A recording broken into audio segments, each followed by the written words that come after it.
그 다음에 부동산 공법이 무엇이냐 한다는 말씀드리면 이거 이제 시험에 나오지는 않는데요. 부동산 공법이 뭔지는 알아야 될 거 아니에요, 그죠? 우리가 이제 인터넷에 부동산 공법을 찾아보면은 부동산 공법이란 거 없어요. 그래서 공법이라는 건 하고 부동산의 합성어입니다. 부동산은 이제 토지하고 건물을 말하는 거예요. 땅하고 건물. 이걸 부동산이라고 합니다. 알겠죠? 공법이라는 것은 공법 규제를 하는 겁니다. 규제. 국가가 공적으로 법으로 규제하는 게 그렇죠. 부동산 공법입니다. 알겠죠? 그러니까 토지하고 건물에 대해서 부동산에 대한 규제하는 것이 뭐예요? 부동산 공법이다. 끝이에요. 그러면 이제 부동산 공법에는 한 300개 정도가 넘는 법이 있어요.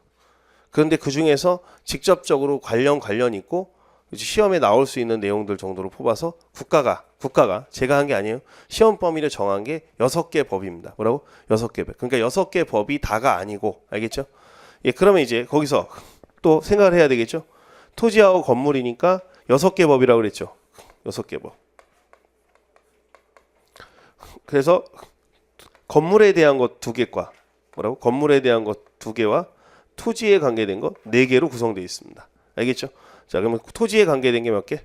4개. 건물에 관계된 게 2개. 그래서 건물에 관계 중에서 대표적인 게 건축법입니다. 많이 들어보셨죠? 건축법. 건축법이란 건 초등학생도 알아요. 그죠? 예, 그다음에 주택법이라는 법이 있습니다. 가장 개정이 잦은 거. 자, 우리가 이제 건물에 대한 규제를 한번 해보겠습니다. 네. 요즘에 지진 많죠. 그럼 건물 설계할 때 지진에 견딜 수 있는 설계를 해야 되겠죠. 무슨 법? 건축법. 무슨 법? 건축법. 건축법의 내진 설계 기준을 강화합니다. 예를 들어서 옛날에 3층부터 내진 설계를 했다면 이제는 2층부터 내진 설계를 해야 돼요. 강화야 안 와야? 강화. 건축법은 건물을 짓는 법입니다. 알겠죠? 그래서 건축물을 할 때 허가를 받아서 할 때 허가를 중심으로 해서 있죠. 건축 허가를 중심해서 어떤 기준에 맞는 것만 건물을 허가해 주겠다 이렇게 되는 거죠. 주택법은요. 아파트 청약입니다. 청약. 청약 아세요? 1순위, 2순위, 3순위 아시죠? 우리가 이제 건물을 질 때 아파트를 질 때는 청약 제도로 하는 이유가 있어요. 우리가 이제 시장에서 물건을 사고 팔 때는 가격이 자유롭게 형성되지 않습니까?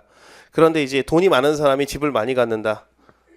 그러면은 좀 문제가 있잖아요. 그죠? 그래서 이 국가가 이 주택에 대해서 규제해서 청약이라는 제도를 줘서 무주택, 뭐 청약 가점제 이런 것들을 만들어내요. 그래서 주택법에서 아파트를 질 때는 주택법에서 짓게 되는 거예요. 그러니까 건축법에 대한 특별법으로서 주택법이 있는 거죠. 뭐 할 때?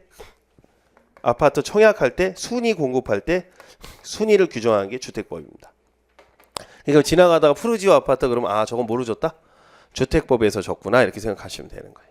알겠죠? 예. 지나가다가 빌딩 하나 있으면 아 건축법에서 줬구나 이렇게 생각합니다.